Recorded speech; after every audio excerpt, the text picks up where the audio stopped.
A witness tells us tonight, I went with Nolan's mother to the coroner's office, and this is what I saw. Joining us tonight, an all-star panel, but first straight to a special guest, Josh Gil with the Cajun Navy, who, as you know, searched for Nolan's body. Josh, thank you for being with us. The day unfolded when Nolan's body was found very bizarrely. You were there. I'm going to get to your trip to the coroner's office along with the family, but I want you to start at the beginning. What happened at the beginning of that day? We believe that Nolan likely died on July the 4th. Nolan Wells has been gone for more than a month now, and most of what's circulated online since then has been guesswork. Tonight, we're setting the guesswork aside. We're going straight to a man who was physically present for the 2 hardest hours of Christine Wells's life, the moment she learned her son's body had been recovered, and the moment she stood inside the coroner's office and had to face what that meant. Let's start with the day that Nolan's body was found and that you ended up at the coroner's office. Start at the beginning. So early that morning, I deployed some resources. I deployed an aircraft, fixed-wing aircraft that wheels up at 0635, as you can see right there from the photographs. I was on my way to the Lake Mars boat launch. That's where the Tactical Operations Center was set up. And I received a phone call. Received that phone call from the Sheriff's Department that a body had been found. Didn't say who it was. I was probably 15 minutes out from the location. I then received a phone call within minutes after the conversation from the sheriff's office from Nolan's mother, Christine. And she was frantic. That mother's intuition, she knew what was going on. So I'm meeting at the boat launch. I was there about 15 minutes ahead of time. Had Hold on just with one the moment. sheriff. Hold on. For those of you just joining us, Yep. Josh Gil is with us. He is the United Cajun Navy Incident Commander in the search for Nolan Wells. You stated that you received a phone call from Nolan's mother, Christine. You said she was frantic. What was she saying? So again, I'm going to paraphrase. She said that they had found him, that they had found a body.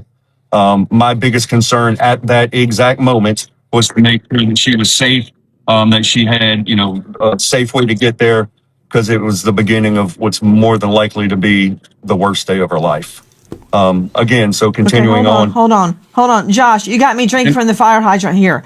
Every word you're saying sparks 100 questions. So, Sure. Nolan Wells' mother calls you. Okay. Where was she when she called? She was en route to the boat launch as well. We were meeting there for the search. Okay. Had she been told that a body had been found? Yeah, when she called me, so we had earlier communication, but via text, when she called me, she told me that a body had been found. She had been notified by the Sheriff's Department. Oh, gosh. No wonder she was frantic. So she calls you. She's just been told by the sheriff a body has been found. She calls you. You're going to the boat launch. What boat launch? Where? That's the Lake Mars boat launch. Why there? So that's where the operation was set up. That's where the search operations, the Tactical Operations Center was there. They had a mobile command unit, and the multiple entities and agencies were basing their operations out of there. So what it is this boat launch. Again, they could launch rather quickly. It's a protected area to launch and then make that run to Horn Island and the surrounding areas. Okay, so you agreed with her. Did she ask you to meet at the boat launch? Oh, she knew I was going to that boat launch, and she actually asked me early that morning, where we were going to meet. And I told her, here's the best place. Here's where the operation is beginning. Okay. It was a secured location by the Sheriff's Department.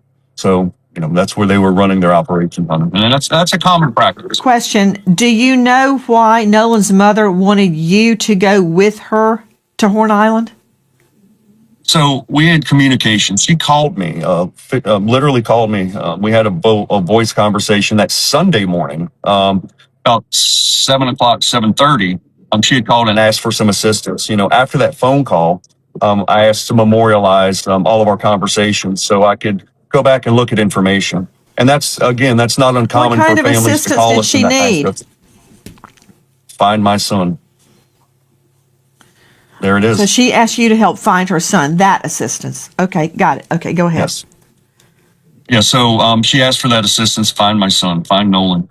Started gathering information on who he is, who he was with, where he was. She made it very clear that he was with some friends, that they had been on Horn Island. So then I start launching resources immediately. And then Okay, after I hold on launched right there. resources, Hold on. Josh, what specifically did she say about him going to Horn Island with friends, if you can recall? So she said that he went to Horn Island with friends. It's July 4th, and Horn Island's a location that's well known and well visited by people partying and hanging out for July 4th. It's a huge boating community, and that was the location where boats congregate and enjoy the 4th. Okay, so she says he went to Horn Island on the 4th with friends. Got it, okay. So you meet at the boat ramp, and when you first saw her, what was her demeanor? So she came to me. She gets out of the vehicle, comes to me, gives me a big hug. Again, it's a mother who, her intuition is that her body was just found.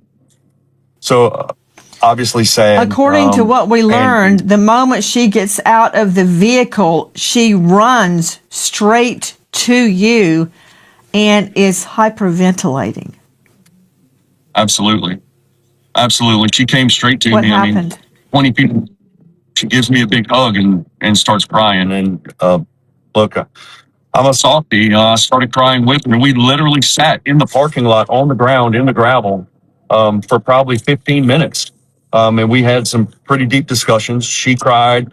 I cried with her. And her husband was there as well. And I want to say this, that he's a very stoic individual. And he stood there with his hand on both of our shoulders and was a part of everything. It was one of those moments you don't forget. What was she saying?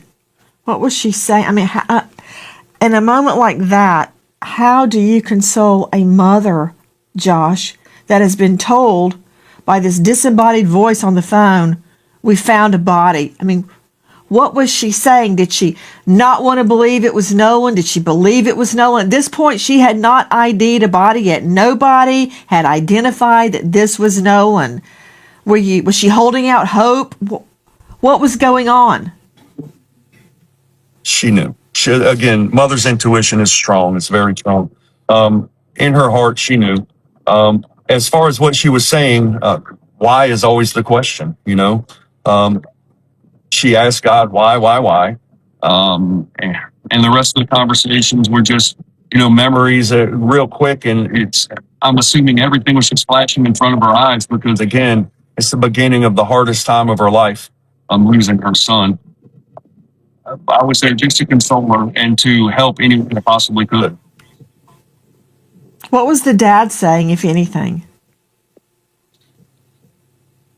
He was, he was really quiet. He was a quiet gentleman, but his physical presence afforded her, made her feel safe. And I will say that, he stood there with us, on the ground. He's there.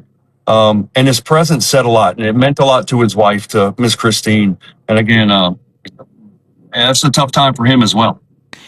So she's crying. You state that she knows deep inside that that body is her boy, her son.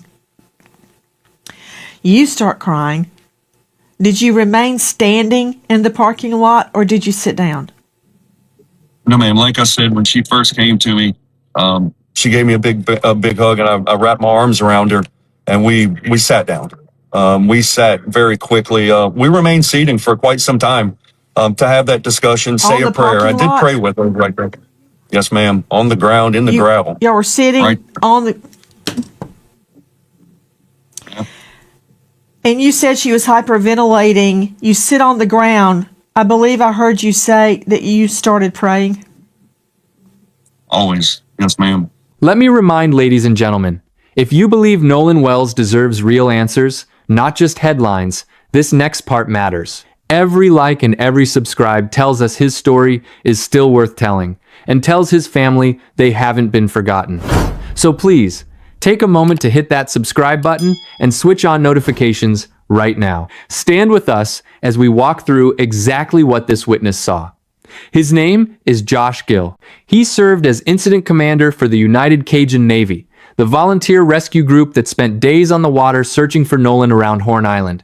By his account, the search was routine right up until it wasn't.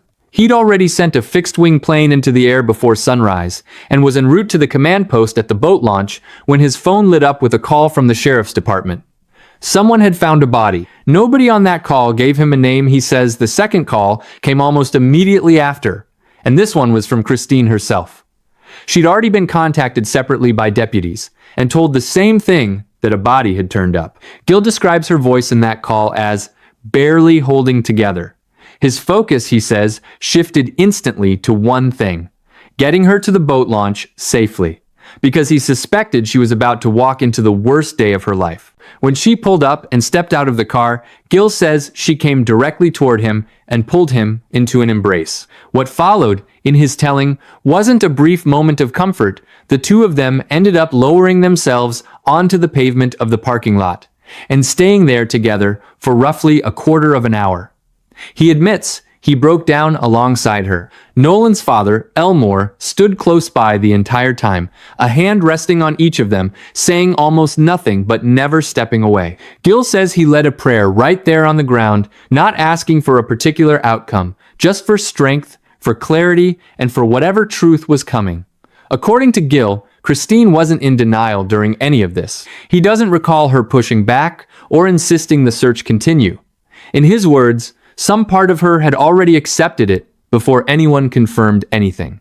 He remembers her repeating one word over and over, why, and drifting into memories of her son, as though everything was surfacing at once. Not long after, the sheriff himself walked over and delivered the news in person, though he stopped short of confirming identity, only that a body matching the description had been located.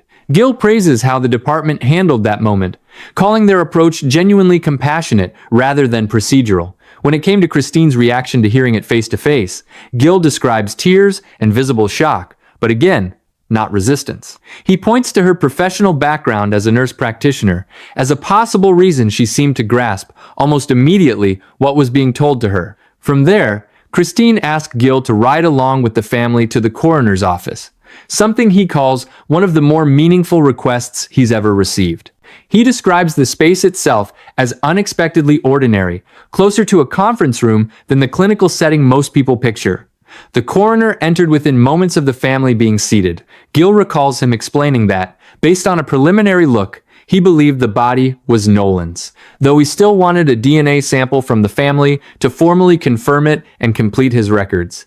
Gil also recalls the coroner stating that nothing in that initial examination pointed to foul play. He's quick to remind viewers he holds no medical credentials himself and can only repeat what he was told in that room, not interpret it. He says he personally asked the coroner what would happen next, and was told Nolan's body would be transferred for further examination.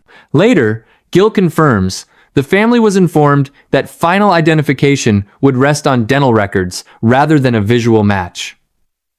After leaving the coroner's office, the group made their way to the Wells family home, where relatives and friends had already begun gathering. Gil says, something changed the instant Christine crossed her own threshold, surrounded suddenly by photographs, by the physical traces of a life that was supposed to keep going. Their connection didn't stop that day, according to Gil. He says he's remained in touch with Christine in the weeks since, checking in, offering encouragement, and passing along a forensic pathologist's name when she asked for a referral. She eventually brought on an attorney, he notes. And even in the depth of her own grief, Gil recalls a moment when Christine asked him to extend her prayers to the family of a different missing person he'd been helping search for something. He says he hasn't forgotten. None of what Gil witnessed answers the larger question still hanging over this case. It doesn't tell us how Nolan ended up where he was found, or resolve what investigators are still working through. What it does is put a first-hand account on record, one man's description of the exact hours a mother learned she'd lost her son.